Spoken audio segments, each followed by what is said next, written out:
Hello, hello, hello, and welcome to November of 2022. Oh my goodness. I really want to thank each and every single one of you that have been with me throughout this year. Things have been crazy. So you know that Fridays are the Q&As, and these are the questions that I get. And these are from social media messages, email, and comments on videos. So without further ado, let's get started on our first one. But you all know tea. I've got raspberry tea with me today. How strict is attendance for work from home? Okay, very. um, I when you're and we're talking about two different kinds of attendances.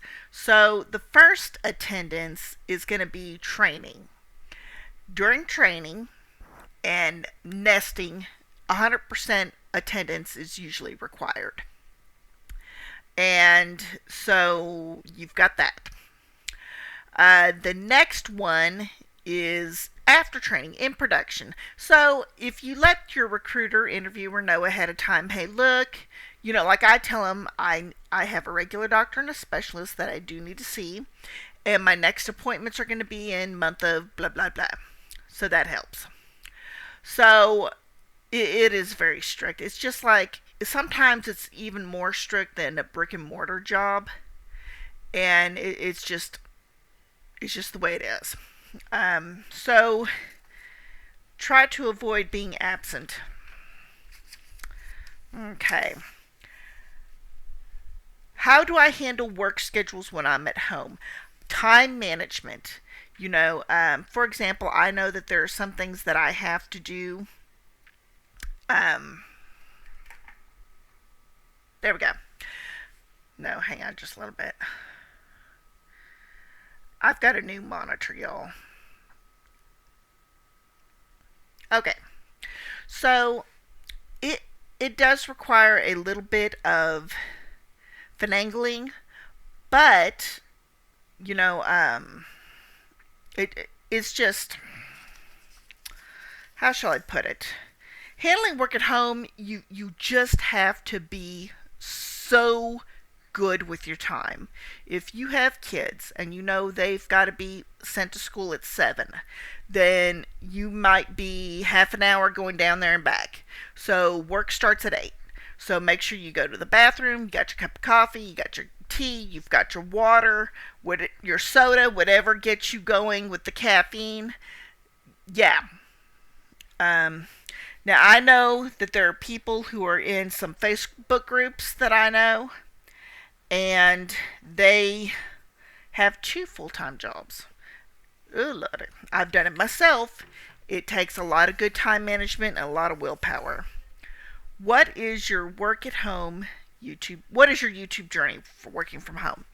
So I changed topics for my YouTube channel 3 times. The first one was just a basic vlog. The second one was basic budgeting, but I just didn't.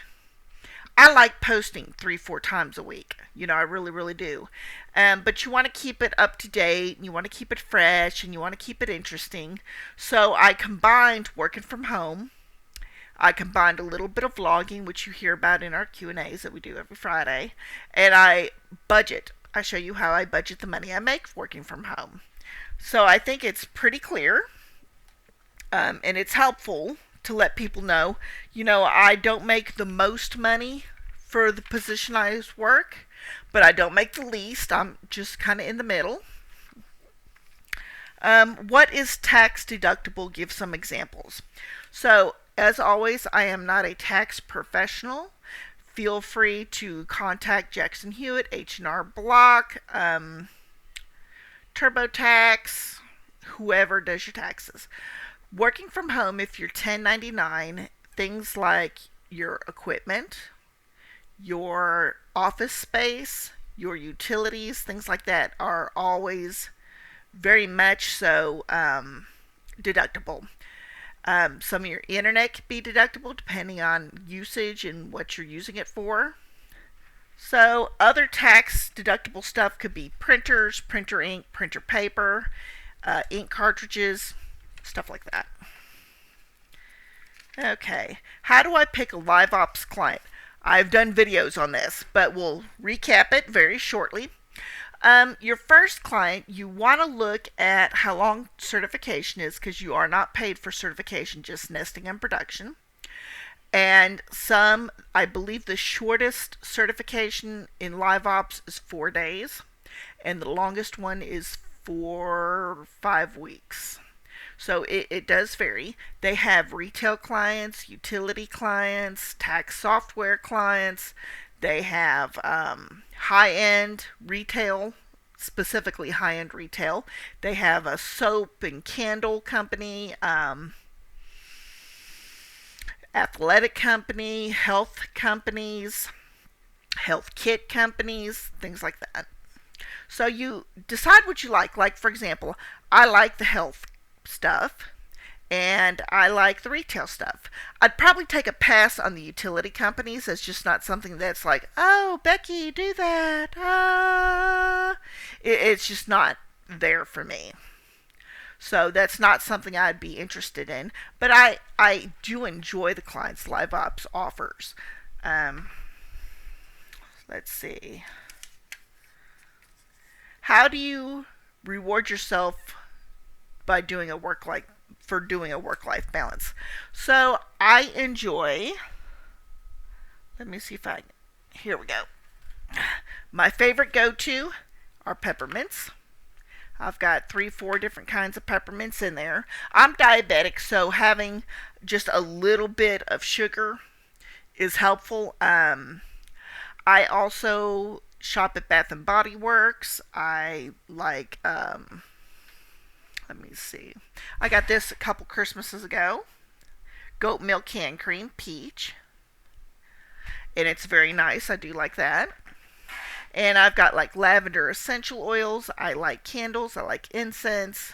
Y'all see the stuff over there on the table. A lot of that stuff. So that's how I reward myself.